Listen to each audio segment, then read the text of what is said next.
everybody.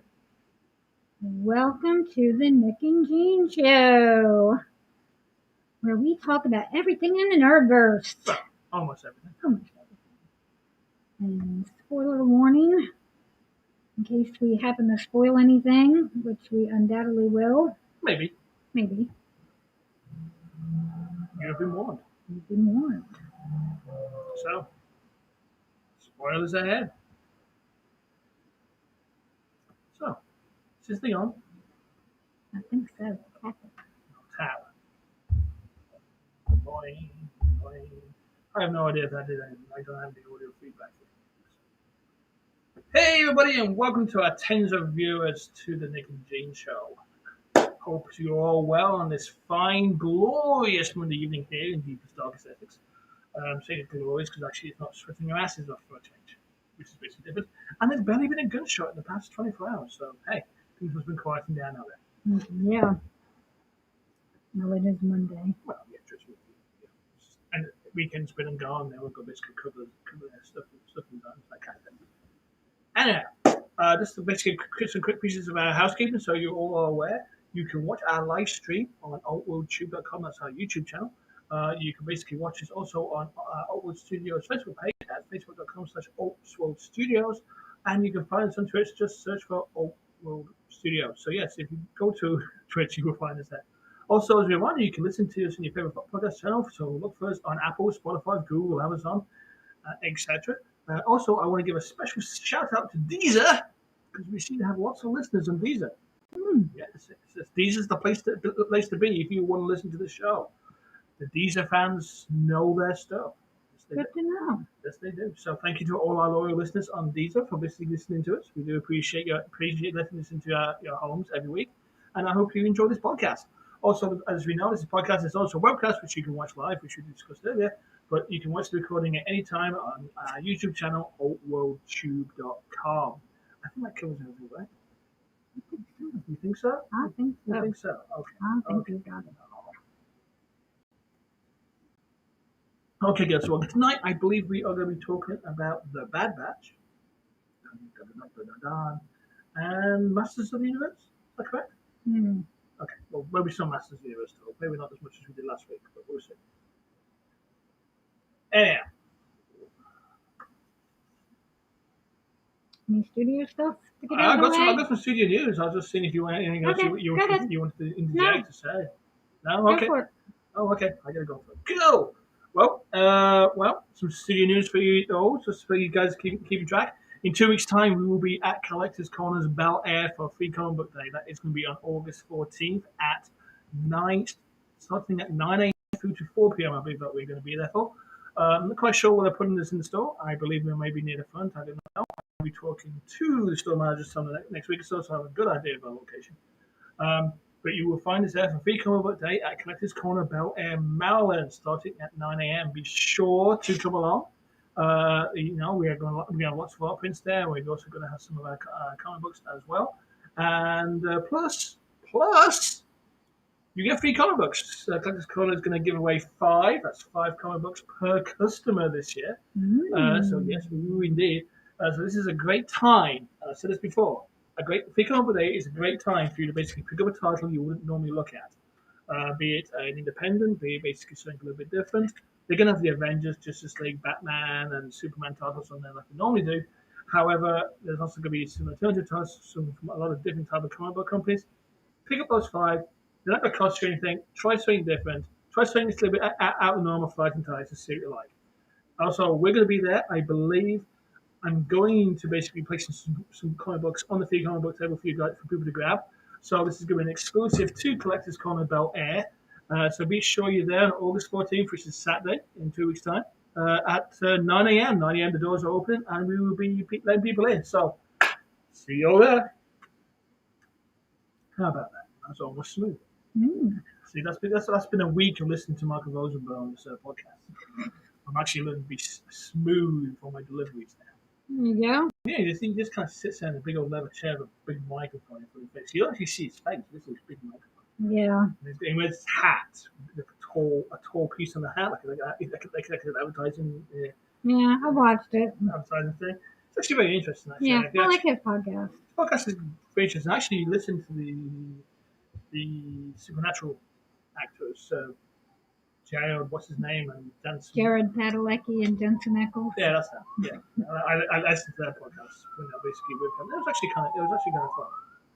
Yeah, he does the inside of your podcast the podcast. This is actually it's about good content. I'm glad I've seen this good. It actually breaks your travel times a lot, so especially when going to DC and back at home. Mm-hmm. But anyhow, whew. Before we go to the next segment, which is going to be basically what we were talking about all past week, I think we should have a quick piece of news from our sponsor. Our sponsor is oakwoodstudios.com. So roll that roll.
That was basically an advert for those of the people who are watching on our podcast for the Awakenings graphic novel, which is available at the nightguardians.com or the teddyverse.com or even oakwoodstudios.com. Be sure to check them out. The basically oakwoodstudios.com is our primary sponsor and basically a great place to pick up alternative comic books. So check out the nightguardians.com to basically purchase the Awakenings book. Really should do an audio over that. Just for the podcast, the podcast listeners. So I was just gonna say, you need to do I need to do audio. Yeah, I really do. I was thinking, I was actually watching it. I basically just the titles or anything. I was thinking I could just totally narrate that right now as this is going live. Now, my newfound inside of you podcast skills. Yeah, I think so. We need to do that this weekend. Well, I guess we'll add to the list of things. Speaking list of things, how was your week? Pretty boring. Pretty boring? How was your week? Well, not actually that bad, but I don't think your week was pretty boring. Tell us all about it. Okay. I will tell you all about my fun and joyful week. You did stuff this week. I know you did. Yeah, you did. You got a huge list of it. I saw it. See a huge list of nothing. Yeah, I can see that now. I saw your other screen had a huge list. That was last week. Okay. Well, this week I watched The Last Samurai. It's a good movie. It's a fun movie. I actually have a lot of time for this movie. It's one of Tom Cruise's reaching for an Oscar movie type thing. Oscar movies. He's really trying. His eyebrows are really furrowed, and he's really emoting in this one. So he's actually. Well, I know it's one of your favorites because you do watch it. I do watch it a lot. Yes. We've been together 16 years, and you've watched it quite a few times. Well, I enjoy the movie, and Tom Cruise is actually very watchable in movies. He's it. He actually, even if he is. Well, yeah, he's a little bit and. But he's a great actor. But I love his movies. His movies are great. He holds your attention on the screen. And I hear he's a great person in real life. I'm sure he is, as long as there's not a sofa nearby. There's how many jumping on, but it's actually I kind of enjoy it because of what it is. It's pretty much like Dances with Wolves, but with samurai. Yeah. I just enjoy it. There's of course like what they would call the white savior stuff going on in a little bit, but if you get over that, you're perfectly fine. It's a perfectly reasonable story. It's actually based roughly off true events, even though the character that Tom Cruise plays, which is an American officer, is actually a French officer whose name I've forgotten. It's completely gone out of my head, but I should have probably wrote it down. I probably have known what it was. And it's basically based on the Katsumoto rebellion of that time, which actually really was a thing. So Ken Wattenby, who plays Cat Sumoto, does a great portrayal of the character, even though it's kind of historically incorrect. That he didn't actually just fight with swords and traditional weapons. He actually did use rifles and cannons and that sort of thing as well. But it's actually more or less, all things considered, a Hollywood historic skull. Not bad in terms of accuracy. And Tom Cruise is really going for the acting thing here. You can tell he's like really trying to eat it. So, all in all, enjoyable movie. So if it ever comes on, be sure to watch it. It's actually good fun. And it's just worth it. It's worth your time. It's worth the 2.5 hours of the runtime that I believe the movie is for you to watch. And I thoroughly and utterly recommend it to everybody. But wait, there's always more. I watched that Back to the Future documentary, the Back in Time. Oh, the movies that made us. Not the movies that made us. No, that's not. That's not. That's on my list. I think I'm going to watch that next week. It's a documentary done by a guy called Jason Aaron. Basically, it's not really about the making of the movie, but more about the fans of the movie and the fandom and the pop culture that surrounds it. It's okay. I was watching it when you had it on. It's okay as a documentary. I actually thought there was going to be more about making the movie than actually it was. Yeah. But it actually was more about basically the DeLorean fan club. I was going to say and the fans around. There seemed to be a lot about the DeLorean. And there was a huge segment of DeLorean. I would say probably over half the runtime of the entire documentary was basically about the DeLorean just basically being turned into time machines, which isn't a bad thing. It's actually a huge part of the pop culture. I'm surprised I didn't see Rose and Tony in it. Yes, but they did drag out a couple of old favorites, old fans, especially that guy who seems to collect all the Back to the Future props and has like a ranch, Back to the Future ranch type thing, which you can go visit if you want to. It was okay. I actually expected more than I did, but it's perfectly fine. It was made for like $200,000. It worked. It worked as a documentary. It's cool. I'm going to watch the movies that made us. I think they've got like a new season. One was Back to the Future, right? Yeah. So I'm going to look forward to seeing that. That's definitely going to be a lot more about making the movies, a lot more behind the scenes things. So that should be pretty cool. And the last thing I want to talk about here is basically Batman and Bill. That was the next. That was last night. That was last night too. Yes. I watched a lot of stuff last night.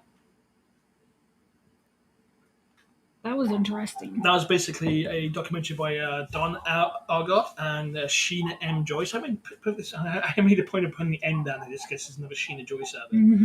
So I don't want to basically feel like I'm trying to talk about it. Now, do you know anything about this story? Yeah. Okay, I know you. Yeah, okay. Basically, I'll quickly run it over for our listeners and our viewers. Hello, everybody. This is basically about a book written by Mark Tyler Nobleman called Bill the Boy Wonder. Bill the Boy Wonder is the true story of Batman's co-creator. Now, we all know basically over the decades, there's always been one creator of Batman, and that's always Bob Kane. It was Square Box, created by Bob Kane, and he was synonymous with Batman. Batman and Bob Kane. Bob Kane created it. It's his whole creation. He did it all himself, came up with all his characters himself, and all that fun stuff.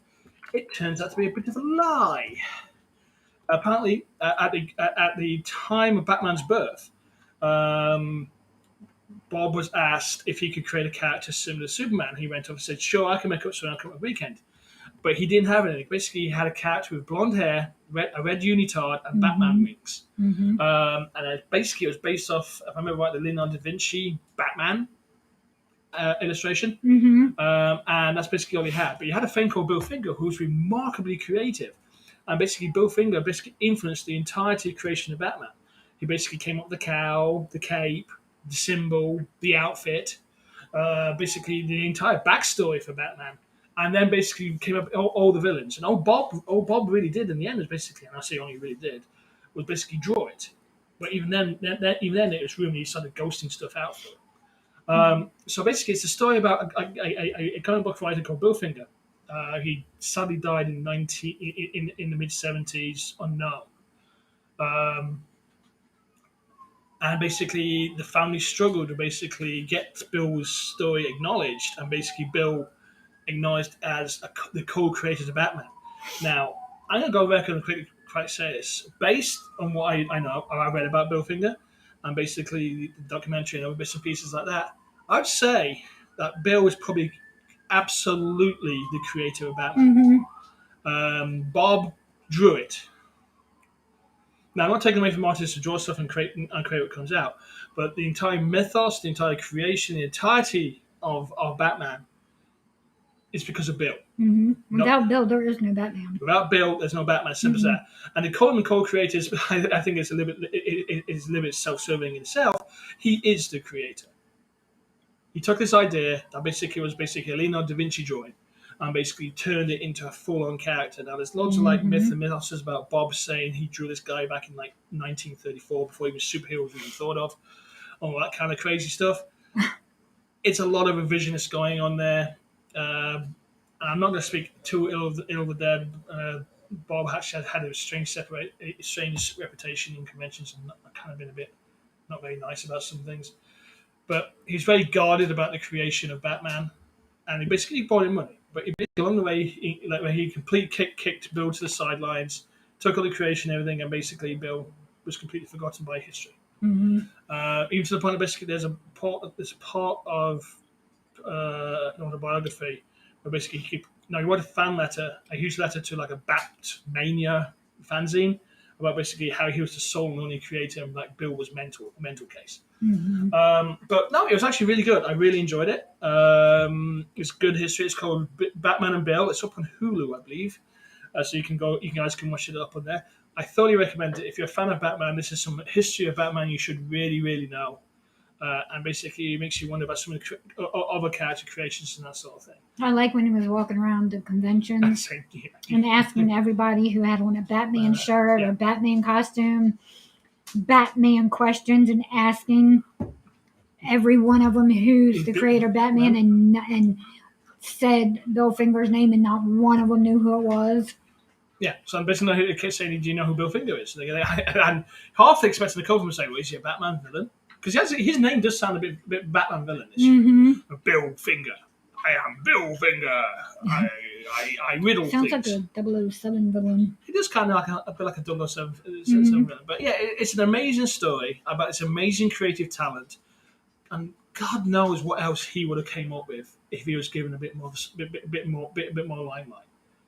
I think this guy was one of those talents that was really good at what he does, but was so easily overlooked at the time because he was kind of a timid, quiet guy. And he just wanted to create. He didn't want all that the BS fame and all that. He just wanted to be creative. He would be absolutely on fire if he was basically around right now. People will be loving his work. And basically, I think it's just a really sad story about, it tells you a little bit about the comic book industry as well at the time, but also it's just a sad story basically about this amazing creative who was completely overlooked by history. And frankly, I didn't know anything about Bill Finger until probably 2014 when Ty Templeton was talking about. And Ty Templeton's a guy basically does the Bun tunes. So he used to draw a lot of the Marvel Young comics. I didn't know anything about it. He started talking about it, and I looked at who Bill Finger was, and I was like, "Oh my God, how did I not know about this guy?" So, and he was not known because nobody talked about it. Maybe make a good musical. I'm not sure. It'd be pretty tragic. I mean, the guy dies like in a tenement building in New York. Well, you can just leave that. Gloss over it. It's a musical. It's a musical. But no. But it has a happy ending. The happy ending is basically DC finally acknowledged he's the co-creator of basically Batman. Though I think that's probably because some of Bob's contracts became unenforceable because Bob died. So he's been acknowledged. That's a co-creator. Yeah, that's the important part. And that's the important thing. But I still think, as look at how he's acknowledged, created by Bob Kane with Bill Finger. And I still think it should say created by Bill Finger with Bob Kane. Yeah. But that's a story for another time. So let us know what you think about that. Leave some comments in the comment space, or basically just some comments after you basically post the podcast or webcast onto your favorite channels. And let us know what you think about it. I mean, what is your thoughts about basically creative rights and basically, about creators who basically get overlooked by the system? Do they get acknowledged? Should they get acknowledged? I mean, does Bob actually deserve to be known as the creator of Batman? Or do you think Bill should be given the lion's share of the basically acknowledgement, and Bob should be just basically given second billing? I mean, how do you feel about that? I mean, I think Bob should get second billing. I'm not too disagreeing with that, but also I work with Veronica, and I would say Veronica is very much a creator of basically the Awakenings look and feel, as I am about the writing of it. Mm-hmm. But it's a different type of relationship, and I don't try to bury her. No. So Anyway, that's all. That's pretty much everything I did this week. We are going to be doing some stuff this week, though. I mean, we're hoping to anyway. We may be off to Jersey this week. Maybe. If we get to do that, you might be seeing some pre-records posted up onto the YouTube channel, up into our Facebook channel. That's our YouTube channel, altwoodtube.com, our Facebook page at facebook.com/altwoodstudios. So if we're headed up in Jersey, we might be seeing some of that. We're going to be seeing if we can bring some recordings from the various sets, because Kevin Smith is basically filming Clerks 3 at this moment in time. And I believe that up in Jersey, is it Leonard, where they live, right? Leonardtown. It feels like it's somewhere down south from us. I'm sorry, Leonardo. And basically Burbank. Am I right by saying that? Mm. Okay. Well, let me know if I was wrong by saying that, because I'm not too certain about all that infos. But we're going to be up there at some point, and basically, so we're going to look out for some pre-records, stuff like that. Probably come from the stash as well. We may even run into the man himself, though I'm not going to hold my breath on that one. He's very short. He might just be able to walk through my legs without seeing him. So. Well, we know he's doing the bar thing with Mark Bazaar. He's on like 2 or 3 boxes, so he's that same height. Okay, right. And we're also going to be basically probably going to the Van Gogh experience. Mm-hmm. That's going to be, I think, this Thursday. Basically, and it's like a 3D projection immersion experience of Van Gogh's paintings like Sunflower, Starry Night, and that sort of thing. So that should be an interesting thing. Maybe get some pictures from that, some video from that. Maybe. I don't know what the rules are going to be on basically producing video. I guess we'll find out. And you're going to be starting your podcast after dark, right? Hopefully. Because I know you had a lot of stuff written down for that, so. We shall see how it goes. Okay. That's pretty cool. That's okay. That's cool. All right. And usually we do the news, but I don't really have any news. Really? Other than the biggest stuff's happened. Well, the biggest thing that's happened that's dominating the news is Scarlett Johansson suing Disney. Oh, that, yeah. That's my big news item. That's it? That's it. Because I don't think it's that big. I mean, it's just business. That's all it is. You know. And now they're saying maybe Emily Blunt might. What's his name? The lead actor from 300? Scottish guy? He'll come to you in a few minutes, probably. Jared Butler. He's actually suing for profits for the fall of Olympus. Mm-hmm. I didn't realize that we made any profits. But it's just business. This is just a business thing in an industry that is famous for basically screwing people over left, right, and center. This is just somebody looking after their rising business. I have no real awe in this. It's like it's stupid amount of money either way. For Disney, it's nothing, and really for Scarlett Johansson, she took a fair. I can't say this without basically sounding like basically I'm coming out in defense of Disney. She got paid $20 million for that movie. That's basically that was the low end of the contract. Then she got $20 million plus whatever plus X amount for box office. Mm-hmm. And I believe actually she's getting a percent. She actually does get a percentage of the Disney Premium Access sales too. That's in the contract as well. That's basically was already in there. Mm-hmm. But I believe she said she gets obviously more for movie theater tickets than she does for basically whatever the thing. Remember, we bought this for $30, and it could be like 20 of us watching it. And the argument is, well, it could be 4 or 5 people watching it for the price of $30. I'm missing out on 4 sales. Yeah. And it's like, well, you kind of not, because the way ticket prices are nowadays, 2 is usually what you're usually buying anyway. Mm-hmm. So the people who want to see it in the movie theater have seen it in the movie theater. And the people who want to see it in Premium Access want to see it in Premium Access. It's been and gone done. But it's just business. In the end of the day, Scarlett Johansson's looking after her business, and this is looking after their business. And they'll come to an arrangement. And basically, it'll just huddle off on the way. It'll be as simple as that. I don't see it being a huge thing. Mm-hmm. So, but I think that'd be fine. I think that would settle itself okay.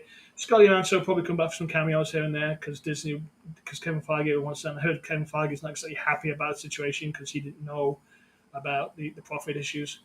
That's what I've heard and read. Did you read that? Yep, that's what I heard. Yeah, so I think a lot of his actors, especially his long-term actors, actors are still with the franchises, are there because they're getting profit sharing now. No, RDJ, Robert Downey Jr. was pretty much there for the profit sharing there, but they're sharing over everything else. No, he was also paid a stupid amount of money to face 5 minutes of being Tony Stark. Yeah. But it's just business, and that's really it is. I hope it gets solved amicably. It will. It's just basically it's Hollywood lawyers basically flexing their muscles at each other at this moment in time, and life will go on. I mean, neither of them are hurting. For Disney, it's probably going to be nothing to basically. It's like 2 seconds of interest in their money to basically rectify everything. And Scarlett Johansson's not exactly going to be thrown out, and he's not exactly going to be destitute either. Let's face it. No. So.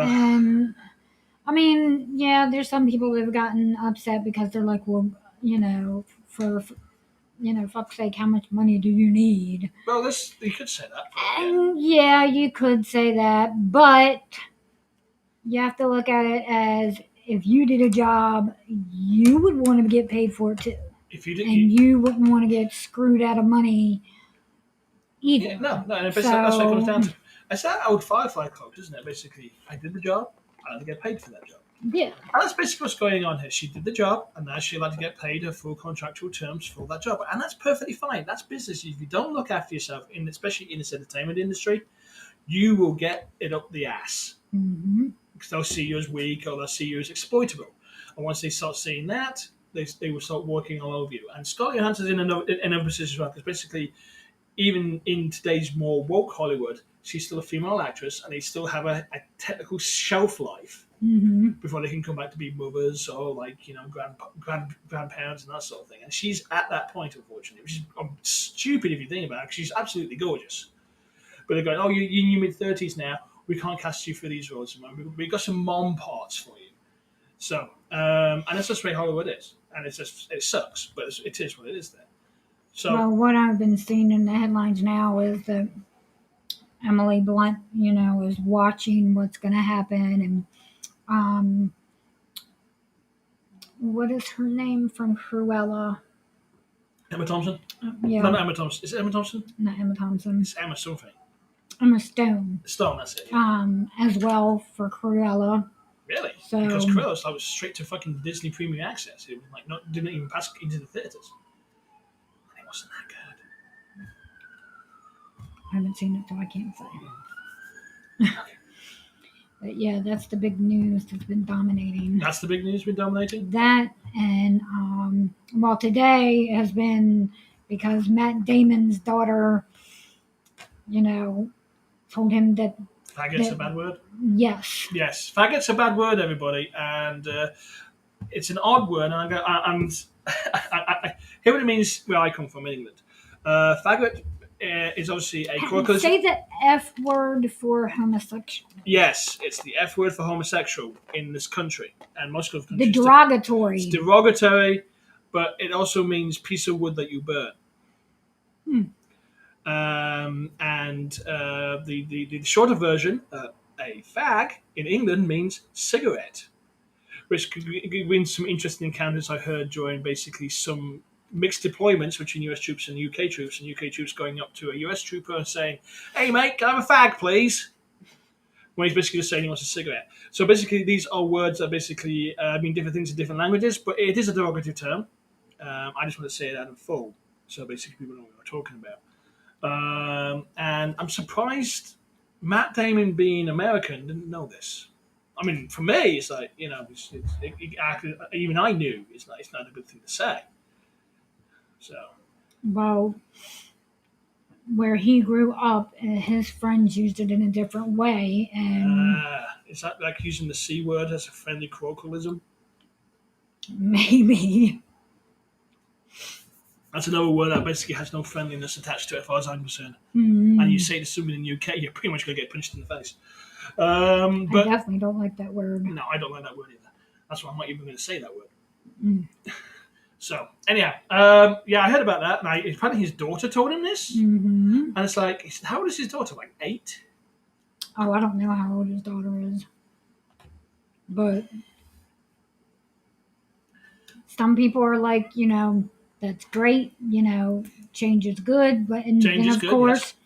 then you have the haters, well, he's X amount of years old, he should know by now, blah blah blah. Yeah, he should. Okay, yes, you're right, but a lot of people had this point. You can't you shame somebody every time they, you know, do something good or stop doing something bad, then people are going to stop fucking doing it. There's People are going to be like, no, why should I? yeah. Because you're going to bitch at me if I do it or if I don't. So, you know what I mean? Well, it's not And yeah. I agree. Don't shame them for changing and being better. The word is basically, if there's no incentive to basically show and demonstrate change, what's the point of changing? Hmm. Everybody's views evolve and change no matter what. I'm a different person now than who I was 10 years ago, to even I was 20 years ago. Yeah, I mean, I'm not saying you have to jump up and throw them a big ass party and like, oh my god, they're just so great because you did no, but you don't have to like shame somebody for it either. No, no, I agree. I agree. So that's weird. It's just weird because Matt Damon just comes to across as a perpetual nice guy. So is he a Boston lad? Mm, That explains a few things. he's a Massachusetts boy. Okay, that's pretty much a common thing over there. Up there. Okay, that makes some sense. Mm, Okay. You got any more news? that was it. That was it. Oh, That was wow. it. Yeah, I should have copied more news down when I was looking at news. 'Cause I assumed you had lots of news. Okay, fair enough. The only news that was really worth mentioning. Well, there's bits and pieces out there, but it's kind of a weird news week in that way, I guess. I did. I mean, if you have news, Oh, sure. I've got something. It's not great. It came out today. It's Amazon shared a picture from the upcoming Lord of the Rings series, Ah, which is basically based in the Second Age. Which is basically this is like about 1,000 years for any of the events happening in Lord of the Rings. mhm. This is Silmarillion stuff. So we're talking some heavy duty mythology shit going on here. And it's basically it looks like a picture of Valnir, which is basically like the land across the sea type thing. And it's okay. It's just a picture, and it looks nice, and sort of dreamlike and elf-like. It's pretty. That's all I have to say about it. It's I have to pretty. look at it later. I'm too afraid to pull anything up on Oh, here I because hear I'm you. afraid if I start pulling up other windows, then I'm gonna crash, and then that's Well, gonna end the stream. I'll be excited. Anyhow, so the Amazon TV series is basically based off basically stuff from the Silmarillion. I don't expect anybody to read the Silmarillion. I don't expect you to read the Silmarillion. It's not really a book you can pick up and casually read. It's. I can honestly say I've not read Lord of the Rings. That's fine. That's fine. And Silmarillion is very heavy going. It's basically about the legends and mythos of the first and second ages of Middle Earth, leading up to the Third Age. The Third Age basically being the Age of the Ring and the events of Lord of the Rings. And the end of the Lord of the Rings basically is the start of the Fourth Age. So it's all basically it's pretty heavy going. It's pretty dark. A lot of people die. You think a lot of people die in Game of Thrones? You go, it's Lord of the Rings. It's going to be all kiddified. Those characters you really go fond of in Silmarillion, they die. It's pretty full on Greek tragedy. It really is. So yeah, you wait till you see this Amazon series. It's gonna basically knock your socks off in terms of like, I really like that guy. Next episode he's dead. Usually she die in pretty gruesome ways as well. So it's like, oh my gosh, you guys are not gonna be ready for this. Trust me. But that's all pretty much all the news I have. I would have got more if I knew you were going to be so short in your section. There's bits and pieces out there. So I didn't really see any that were worth Okay, well, talking. Well, I hear you. But that's basically all I have for news. Alrighty then. My God, at 8:30 we just ran out of news. For a week. It's been a slow. Actually, it has been a slow week. Ever since basically Loki dropped off the radar, it's like yeah, bit slow. Yeah, but what if it's coming? So what's coming? What if it's what coming? if it's coming? It's August 8th. Why am I thinking 8th? That can't be. That's a Sunday. No, I think it's the 11th. Is it 11th? 9, 10, 11. But it's got to be the 11th, right? I'm thinking the 11th. Now it makes sense because they're releasing stuff on Wednesdays now. They're not releasing anything this week. So I'm thinking it's going to be, yes, August 11th. August 11th. So it's next Wednesday we're going to see the first of the I thought it Watchers. was the 11th. That's probably going to be the Captain Pegacati one. I actually saw a longer trailer. At least I'm not sure if it's a longer trailer or basically. There's a new trailer. It is a new trailer because I saw basically a 3-minute long trailer, but I wasn't sure if trailers bolted together. Was it MOTU talking? A bit of MOTU talking, but basically it was on a YouTube channel called One Media. And sometimes they just have a habit of bolting two trailers together and saying it's a brand new trailer. So I wasn't sure if it was a new trailer, but MOTU was talking. There's bits I saw from previous trailer, and then it was repeated again in this trailer. So basically, they did that trick of bolting two trailers together. But there's some footage there I didn't see before either, so I can't tell if it's really anything. I should have gone to the Marvel website, it's entertainment channel on YouTube itself, and got it from there. But it was just there right in front of me, so I just clicked the button. So. But yeah, there was a new trailer, so that's probably what you watched. Yeah, so that's going to be interesting, basically seeing how that all works out, what happens with Peggy Carter. She's using a sword a lot in this, so I wonder what that's going to be all about. So I guess we'll find out what's going on there. I also saw, speaking of trailers, I also saw Venom Into Carnage. Yeah, that just dropped today. That was actually I forgot. Yep, that was actually amusing. There's some amusing things that are basically back and forth thing between Venom and Eddie Rock, basically arguing with each other. And when Carnage appears and Venom disappears into Eddie and goes, "He's red." And that was kind of funny. And he goes, "Get out here, and I'll let you eat all the people." All of them. All of them. Promise.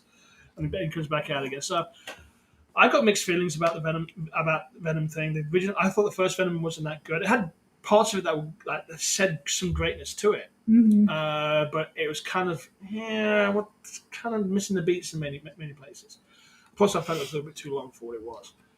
But this looks a little bit more fun. So hopefully they'll play up towards the more dark humor. Yeah, I like it. Venom hits him in the face and breaks his nose, and he's like, "Let me fix that." And then fixes it and does it again. So I can hit you again, so I can break it again. Yeah. So it's.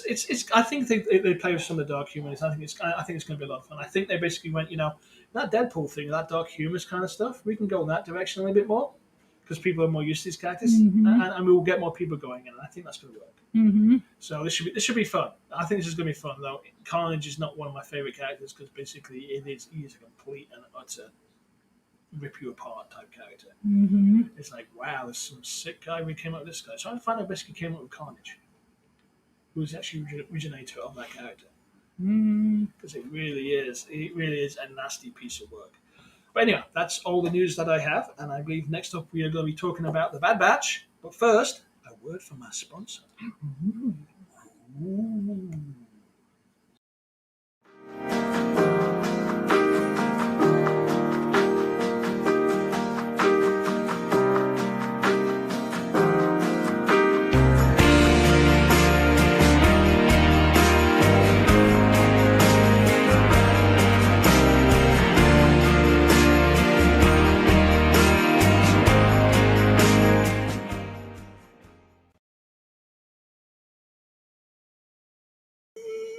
We're back. Woo!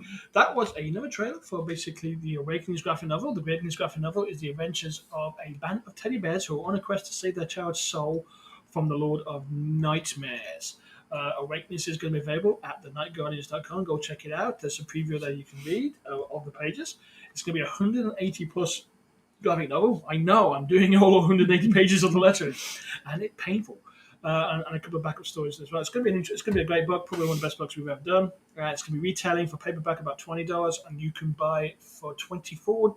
Yes, $29 or $29.99 for full hardback if you want. And I do recommend getting the hardback cover because it's going to be really worth your time. It's really thick. It's like 180 pages. This going is to be beautiful. it's going to be like twice as thick as Captain Underpants. Mmm. Anyhow, Bad Batch was on. We saw that, and it was called the War Mantle. Was that the name of the episode? That's the name of the episode, the War Mantle. Basically, the quick rundown of it is basically the Bad Batch going. Getting rescued and captured and rescued and captured. It's starting to feel that way. There seems to be like the standard scripts for the Bad Batch.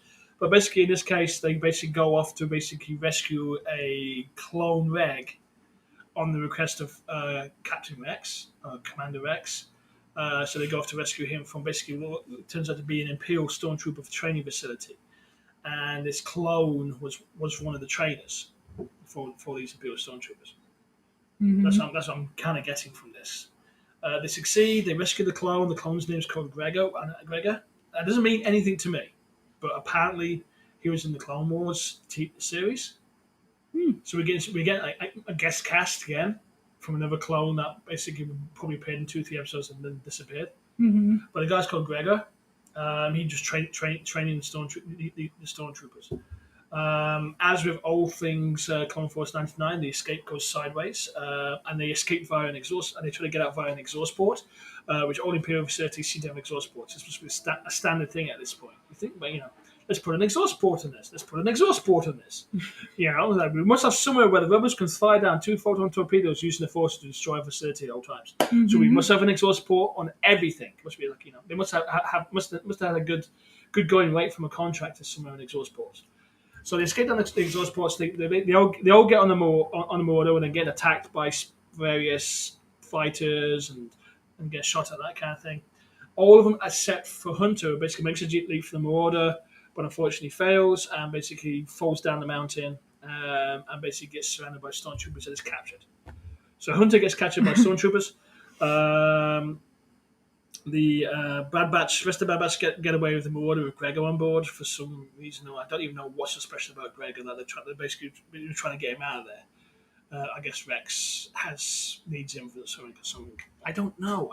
Honestly, I don't know. I don't know anything about Gregor, and I should have looked it up so I could actually understood what's so special about it.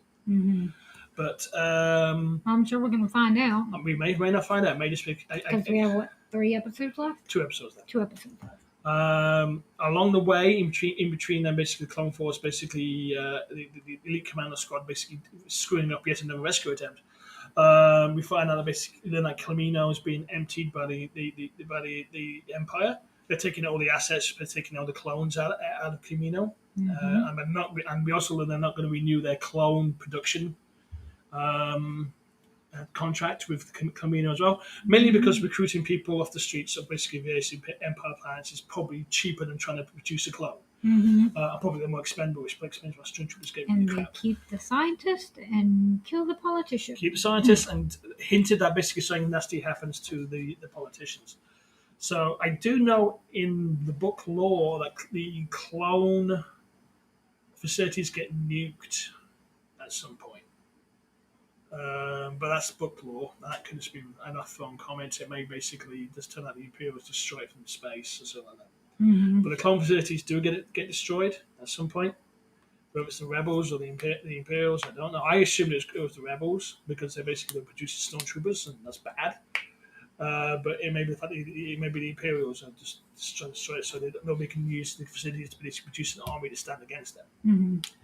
Mm-hmm. But it's. I say every time it's a kids show, and I say that it is a kids show. It's a kids show, and I try to be fair to these sort of these programs because of what they are, and I do because it's written for different audiences, and although they do throw some bones out for basically older viewers, it's primarily a kids show. The old, like you said, doing the rescue, screwing the rescue, getting captured, and then doing the rescue thing is getting old now. It's like it seems like every second Clone Force mission, Bad Batch mission, is basically them screwing up, then getting rescued, and then that kind of thing. And it's just like, come on, these guys are supposed to be the elite commandos, And it's like, well, they're not. They're definitely not elite commandos, are they? Let's face it. it's just getting kind of a little old, and they keep bringing all these characters in from other series, like the stunt casting, to get people to watch it. And it's like, is there going to be a renewal for this? Is it just going to end? And we're never going to know what happens to the Bad Batch. I mean, the Bad Batch is primarily basically designed to basically sell action figures, and it's probably doing a grand job of it. But I don't know. It feels stretched, a little tired. Like they could have finished the story like 3 or 4 episodes ago, and it would have been satisfying. Now it feels like it's getting pulled out. I think especially after the infestation episode we saw last week. That's was basically a definition of a filler episode where nothing significant happens at all, apart from we meet the Pikeys. It's, I don't know. 2 episodes left. I guess we'll get to see where it goes. It's a kids show. I'm trying not to be mean about it because it is what it is. Yeah, it is what it is. It is what it is. It's not Shakespeare. I don't think if they get renewed, I don't think we'll be. Well, I don't even know if it comes back. If it comes back, we will even talk. We may watch the first episode. It's like a cliffhanger finale, so we can get completion. Or something to throw on in the background. Well, I don't see this as a thing of basically just sit down and watch. Sit and watch going forward. No. It's not really our thing. And to be fair, though, we do love Star Wars. We're not huge Star Wars nerds. We're more superhero type nerds. To be fair. We are being fair there. We will watch Star Wars stuff, just we're not. It's not fully our jam. So, any of you out there basically watching the Bad Batch, let us know in the comments below, and let us know any commentary about what you think about the series, what you think of it so far, what you think is going to happen. Do you think they're going to get renewed for a second season? They may not. I think they probably will. There's nothing really horrible about it. It just feels a little stretched at the minute. That's all. And we'll see what happens next. I mean, it is interesting to see the formation of the Empire and the transition from the clones to the Stormtroopers. I mean, just to see how much further that basically carries on. But it's just odd, and they're trying to shoehorn the Bad Batch. The Bad Batch had a weird appearance anyway. They were like 3 episodes in the last season of Clone Wars. They came out of nowhere. Elite Clone Force to help Anakin rescue Echo. So it's just odd. It's a kids show. 2 episodes left. We'll be there at the end and probably there for basically the first episode of the second season just to complete the first season arc. And then we'll probably won't be reviewing it going forward. But please let your thoughts below whether we should keep talking about it. Or you find our insights useful, or basically say, hey, it's okay, we're cool, we're okay. I don't know if anybody else on the internet talking about the Bad Batch. A little. I mean, are you seeing it on the New Rock Stars? I know you watch those guys. Not really, no. Yeah, no, okay. I don't know. They're more superhero. They're more superhero-y and basically that kind of thing. They do some Star Wars stuff, though. Okay. I mean, we'll still do some stuff. So we're obviously going to do the Mandalorian and the Book of Boba when it comes around. Oh, yeah, definitely. The Book of Boba Fett and the Mandalorian, the Ahsoka series that's coming. Yeah, we'll definitely be looking through the live actions, but I'm not sure if we're going to be dipping back into any animations. So... Though we will be checking out Star Wars Visions, which is basically just to see what that's like. That sounds intriguing. Yeah, that's all my thoughts. You got any additional thoughts about the Bad Batch? No, I pretty much summed it up. Oh, okay. So next up, at the top of the hour, we're very close to the top of the hour here. We're going to be talking about It's more talk about the Masters of the Universe reboot, right? Yep. Okay. That's our last topic of the night. Last topic of the night. We may even finish this. We're just over the hour. Who knows? But anyhow. Before we do that, do we have any more words left from our sponsor, Oakwood Studios? We have 1 left. Okay, roll it.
who was basically listening during our podcast, that was some funky music, right? But basically, that was a online advert for basically Mr. Button. Mr. Button is the teddy bear who is basically out to take down your childhood legends, starting with the Bogeyman. You can read a preview of his book at MrButton.rocks. Let's just say he's not very child-friendly. And he has a grudge against the Bogeyman, against the monsters in the bed, and against all your childhood legends, starting with the Tooth Fairy and Santa Claus. So if you want to learn basically what Mr. Button is all about, go to MrButton.rocks and pick up a book today. It also has his origin tale in there too. Oh, is it his origin tale? Anyhow, Masters of the Universe, MOTU. Oh my gosh, it has been a week. I mean, week of the Fandom Menace. Yeah, I don't think we can call any of them fans. Still, it's true. A bunch of trying to be nice. No, I can't be nice. You can't be nice. You heard the clip last week I put up. Misogynist internet trash pandas. Yeah, it's just I can't find. And I basically, to my detriment, I've been through a lot of these YouTube videos and a lot of these articles about MOTU that have been criticizing it. And all I can find, the only thing they seem to lean on all the time is, ew, it's a girl. Well, I finally listened to the whole podcast with Griffin Newman. Okay, yeah, everybody's been talking about the one with Kevin Smith. Yeah. Okay, yeah. And he didn't. Who didn't? He did not like. Who did not? Kevin Smith. Kevin Smith. You got to say who it is so we get some context. He didn't tell fans that, hey, your opinion doesn't fucking matter because Netflix doesn't care and neither do I. That is not what he said. No, I know he did. He said that he was concerned, and when he brought it to Netflix told him that we don't care, we're not worried about it. Well, they're not. And so he didn't really stress too much about it because they weren't stressed about it. But that didn't mean that he was saying that everybody's opinions were invalid and they had no right to their opinions. And really, I'll actually say that a lot of this negative opinions about the show actually is affecting Kevin a lot. He doesn't seem very happy about it. No, it is affecting him because I think he put together a piece of work here which he thought was really good. He was really proud of this piece of. He's really, really proud of it. And I don't think the criticism he's got flying back at him about this, he's digging into. And the critics are giving it such good ratings, and it's getting review bombed and by these assholes because Tila had a storyline in the front. Very good storyline. And He-Man wasn't, front and center for the whole entire first half. You haven't even seen the rest of the goddamn show. You don't fucking know. How can you say it's all about her when you haven't even seen the whole entire thing? You can't. And to be fair, if you go on Internet Movie Database, it says He-Man's in 8 of the 10 episodes. Yep. There's still 5 more episodes, people. He's going to be, obviously, in all 5 of those episodes. Yep. And it's called Masters of the Universe Revelations. Not He-Man. And the Masters of the Universe. Yeah. And He-Man's in it. He's going to be in it. Shut the fuck up and sit down. Woo! I thought you're going to get your He-Man. Just be patient and wait. Stop, riding his dick about it. Okay. I mean, the poor man.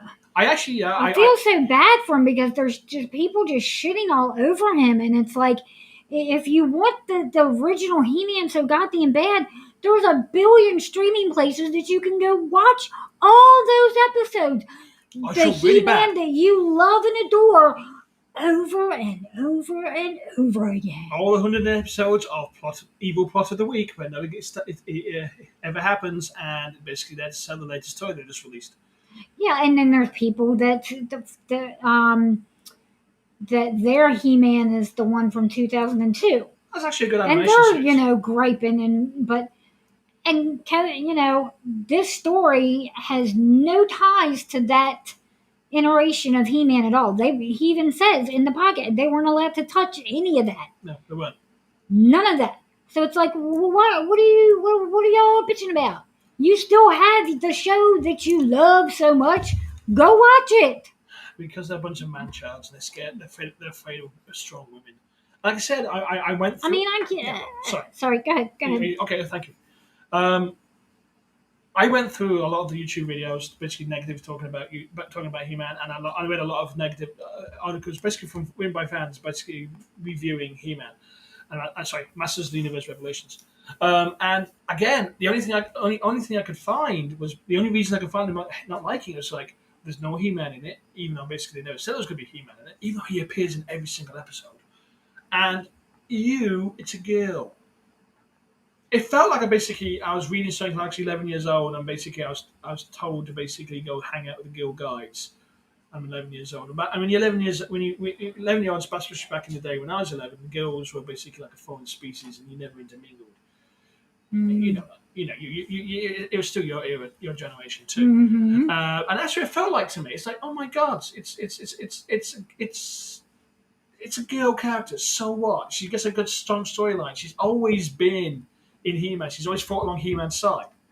I said this before last week as well. You could take all the MOTU elements out of this series and put it in a different fantasy realm or whatever, make it a fantasy realm. It'd been a perfectly good fantasy story. People would be like, "Holy shit, this is amazing!" Mm-hmm. But because it's basically a property and it's Masters of the Universe, and basically we have a bunch of man children basically think an 80s cartoon is the masterpiece, they hate it. And they don't even know why they hate it. That's the thing. I bet half of them haven't fucking watched it. Or half of them actually have watched it and secretly enjoyed it, but can't tell anybody they enjoyed it, because if they tell somebody they enjoyed it, they're basically going to lose their He-Man fan card and stuff like that. Be yourselves, people. Be yourselves. Don't be a fucking part of the herd. Enjoy things on their merits. Enjoy them for what they are. He-Man, at the end of the day, and I hate to tell you this, guys, it's a kid's story. It's for children. Masters of the Universe Revelations has some adult elements written into it, but it's at the end of the day, it's another kid's animation. It's for kids. Sorry, it is. We watched it because basically Kevin Smith is your favorite writer / director, and we were kind of intrigued to see what it was going to be like after all the hype about it, and we were impressed by it. But at the end of the day, we still saw it through the lens of a kid's show, because there's things that happen in this show which will make no sense, like they all stand still while basically one character gets beat up, or that sort of thing, and which makes no sense at all. But then you realise it's a kid's show. And that sort of thing happens all the times in kids' shows. So take it for what it is. It's actually better than you think it is. Admit to watching when you watch it, and admit to saying, actually, it's better than I thought it was going to be, because secretly you know it is. We know from basically hints and stuff like that from watching you watch the full podcast, or some stuff that Kevin Smith dropped about it. We know there's some really epic stuff coming. This is just a prelude to it. This is the quest before the big quest. This is it. We're going to see some epic stuff. You're going to see that come out in the next 5 episodes of He-Man. They're going to blow you completely away. And I think you're all going to enjoy it, and you're all going to change your minds. I do feel Kevin's getting a little beat up by this. I'm using his name like I know. Hey, Kevin, how you doing, man? Because he came out of this really proud of this. This was something completely different than how he normally works. He's the dick and fart man. He's the cock. He's basically. That's what everybody thinks. Sorry, what? That's what everybody thinks. But and so he's done something completely different here, and I think actually him doing something completely different with MOTU is opening some different doors for him, which he didn't realize would open for him. Mm-hmm. So he's really proud of this work, and rightfully so. It's good. It's really good. So go make your own mind up about it, and just enjoy it for what it is, guys. So. But yeah, watching the podcast, I was just like, that really just everything that people were saying, and then watching it and actually seeing what he said, it was like, I cannot believe that y'all are just blowing this all out of proportion. And even like, bitching about her hair. See this hair? Yeah, about Okay. her haircut. I thought it was pretty cool. I liked her haircut. It's a warrior haircut. I even said I even said I'd like to see if we can get my hair to do that. Yeah. And it's like, but it's like longer first, but. And it's also like, who fucking cares what a goddamn haircut looks like? I thought it was great. I thought the entire time Tila's entire build and basically haircut all made sense. I've read rumors of this. Oh, she looked all butchy. She's a goddamn freaking warrior. Yeah, she's gonna be. If she can keep up with He-Man, she's gonna be. She kept up with She's not He-Man, gonna be literally. some scrawny little, like me. She's gonna be muscular. She's gonna, this have a physique. This is a mortal She don't being. look butchy to me. No, she looked basically. She was physically. I mean, fine. I do agree with some people who said that she was a little, like bitch whiny. No. But it makes sense. I just don't think Sarah Michelle Gellar was the best choice to be a voice for her. But the bitching about like them telling part of her story and it not all focused on He-Man, every single episode was just ridiculous. And to come after Kevin Smith the way that people have, just viciously come after him, Mm-hmm. it just pisses me off because, I love Kevin Smith to start with. Yeah. And that's all he's been talking about is MOTU for like since he started it, know. Yeah. It's been his baby. And to have it come out and he's so proud of it, and you could see how proud he is of it. And just to have people just rip it apart for stupid fucking reason. Because it's a girl. Because the first couple episodes weren't about He-Man. Boo fucking who? I said it. I thought it was There's good. 5 more fucking episodes, and He-Man's gonna be in every one of them, I'm pretty sure. And I can't wait. I cannot wait because then all these people that are bitching can eat their fucking words. Oh, they'll find something else to bitch about. Oh, they'll find something else to do. Yeah, I'm sure. They will. They've already decided they don't like it. They decided they didn't like it before they even watched it. So they had no independent thought about the process going in there.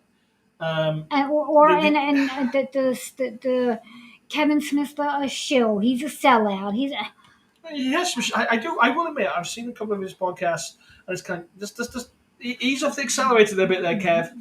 In a couple of his things, but especially his praise of the Justice League movie, which is like, yeah, this is not quite the thing that you're saying it is. But there is. If your entire argument of basically not liking this show, or basically it's a girl. Yeah, and with everything going on in the world today, that's it. That's what you want to bitch about and raise a ruckus and a roar about is because He-Man wasn't in it enough. He was in every single episode. Or because Tila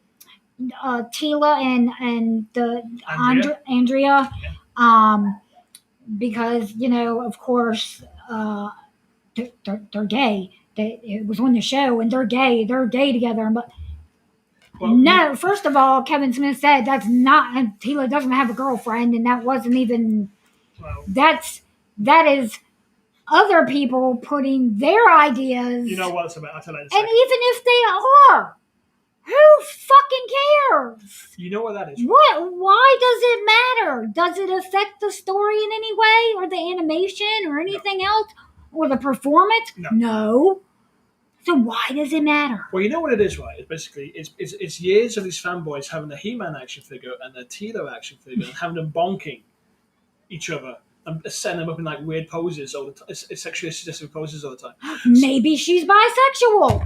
I don't care for what she is, but I'm just saying. But does it matter? This is basically somebody having the He-Man action figure and Tila action figure, and then going, oh He-Man, you're so the power, He-Man.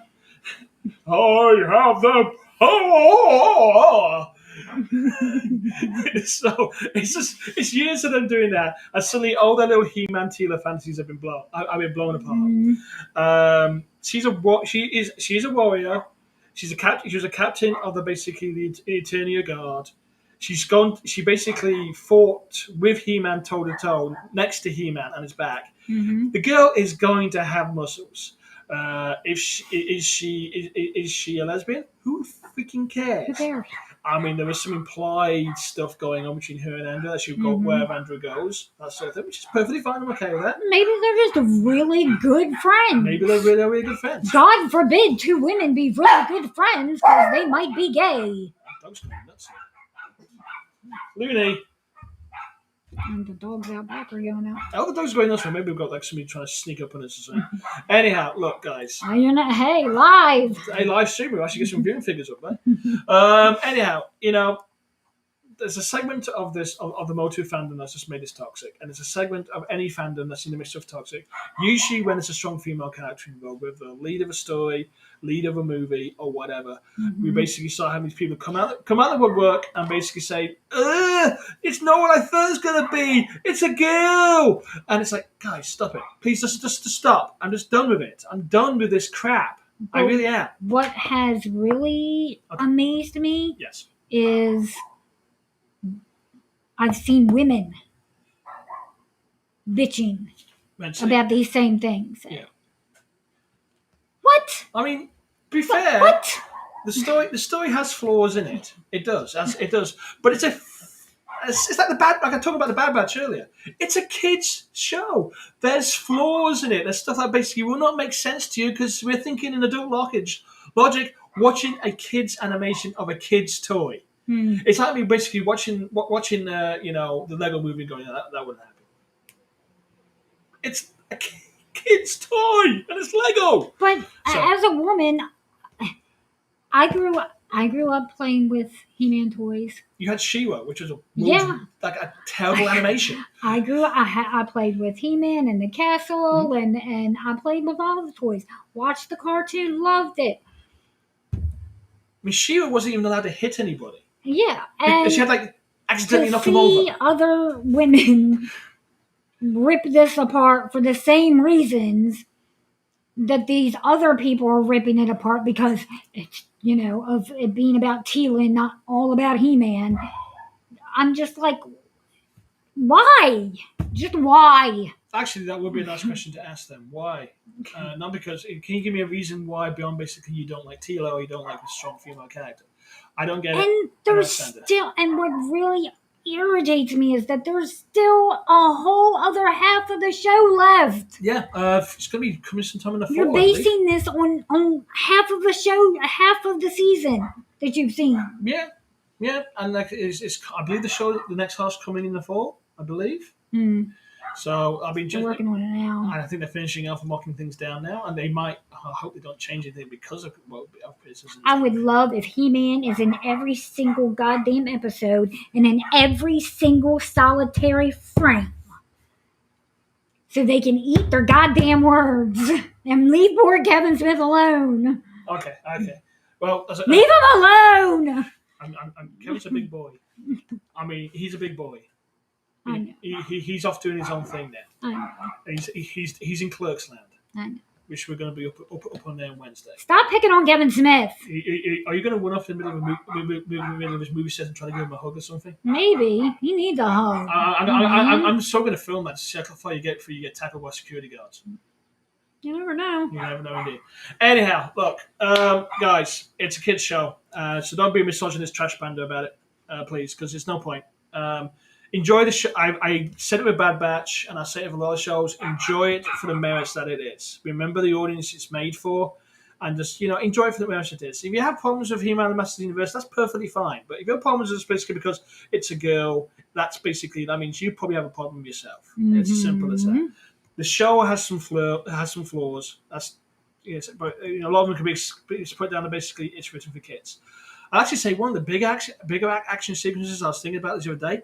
There was two really huge action sequences in the first 5 episodes, and it was nothing to do with Teela. It was actually to do with Duncan, Man at Arms. First when he rescued them on the ship, and he beat up all those mermen, and the second one was basically when he was defending Castle Grayskull from the oncoming Techno hordes. And the voice acting is really good. So the two real big set piece action pieces that are basically like machineries and people everywhere. It was just Man-at-Arms beating the crap out of everybody. Mm-hmm. So I'm still trying to figure this. Oh, Teela was like beating everybody up. Well, yes, Teela was beating people on her own personal hero journey, which her hero should go on. But the real big action sequence, it was basically Man-at-Arms doing more Man-at-Arms things than he's ever done in the entirety 180 episodes of the old cartoon. It's like, holy shit, he actually can do things. Apart from go, yeah, go He-Man, go He-Man. I'm just going to play with my moustache here now and look flowingly at the sorceress. But here's an interesting thing I read before basically coming down here and basically my notes. I think Kevin Smith's starting to troll his audience, the MOTU toxic audience a little bit. He says, well, the second half, yeah, we're going to have a huge Evil Lynn arc going on in there. Hey, I like Evil Lynn. There's a law that says whenever an animal appears on a podcast, you must introduce him. This is Talon. This is our 16-year-old grumpy black cat. He is 16 years old. We've had him since 2005, I believe. Mm-hmm. Actually, makes him more than 16. And he's a bit scrawny. I'm taking my life from me on hands by holding him this long. Mm-hmm. And he's got a little bit of weight around the belly. I'm gonna put him down. Hey, claws. But he's a bit of an old man. He's had a few adventures. Yes, he has. He's had a shattered leg. He's got a broken tail. And let's just say he's been a couple of fights where he's come back with no hair on his head. So, you're going to feed him? Well, Gene's off camera feeding him right now. So, but that's basically a law of thumb. Says if a cat appears on camera, you should always basically introduce who they are. Whew! We went on a bit of a rant about MOTU there. We sure did. But I think it needed to be said. And we probably won't be talking about MOTU again until probably it appears again in the fall. So we'll just see what's going on there. And I said, if you took the MOTU elements out of the story, it'd be a fantastic fantasy story. People going, this is an amazing fantasy story written by Kevin Smith, who knew it had it in him. But no, it's because it's a girl. Sucks. It really does. It really pissed me off. I can tell you've been waiting to get out all week. I mean, you weren't even that vocal when basically we first talked about this. So, I'm glad. Well, I hadn't listened to the podcast. Okay. Actually, I gotta say, if you can find the podcast, it's on Kevin Smith's podcast channel, and it's with Griff Newman, the voice of Orko, and Kevin Smith. It's worth listening to it. It's actually worth listening to basically getting some other perspectives as well. Griffin Newman he's hilarious. He's actually hilarious, and actually he was putting these toxic fanboys into place at the same time. I want to check out his show. Okay, he has a show called The Blank Check, where basically the concept of the show is basically they pretend they don't know this director's work, and they basically talk about these movies as they just come out. And I basically, I hope he gets a new one. Oh, let's look into his Internet Movie Database. Dude, we did a movie called TX blah, blah, blah. It's a student movie. Let's go check that out next. So they bring all this enthusiasm into basically movies. And basically just do it and basically talk about it. They basically start I'm going to have to check that out. And it sounds an interesting approach. I mean, hey, we jump in and we talk about all kinds of crazy stuff on this podcast. But, we can always diversify into other things as well if we wanted to. But we just basically give you mini reviews of stuff that we watched this week, which we think you guys might find interesting, and some stuff that's going on around the world, and an opinion from basically two fairly middle-aged nerds. So, if our opinion actually counts for anything, and I hope our opinion aligns with you. Anyhow, please let us know about your thoughts about Masters Universe in the comments below, and whether or not basically you liked it or hated it. If you hated it, please give us a valid reason why you actually hated it, beyond basically, it's a girl. And if you loved it, please let us know why. Tell us why you loved it. We like to know why, even if the reason is, it's a girl. I will say I privately did have a crush on Teela when I was growing up. Me too. Yeah. The butchy Teela hasn't changed any of that. I'm kind of like, I could roll with that. I have a crush on He-Man and Teela. Oh, okay. I just had Teela. A little bit of the sorceress too, because she's kind of foxy. Oh yeah. And Evil Lynn, because I had to think for the bad girls. But hey, anyhow, we've been a little bit too much about myself there. So that's all I really have for this podcast this week. Do you have anything else? That's it. Wow, because I got to admit, your rant for MOTU was basically longer than I thought it was going to be. And I didn't think it was going to carry over the hour, but you carried us over the hour. I mean, that's an epic one. That was one for the ages. I didn't think you had it in you. You usually are the plastic one that lets me do the ranting.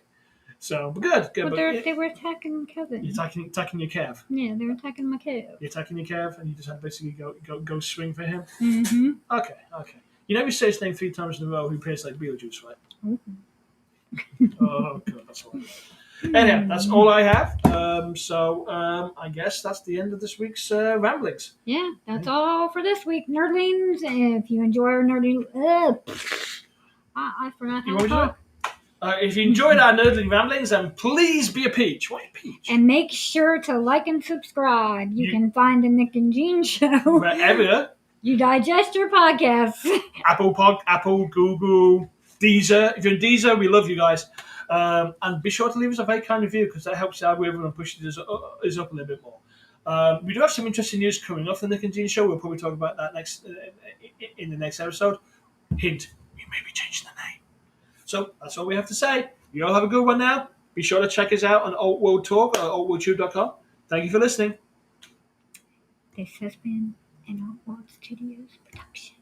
Bye.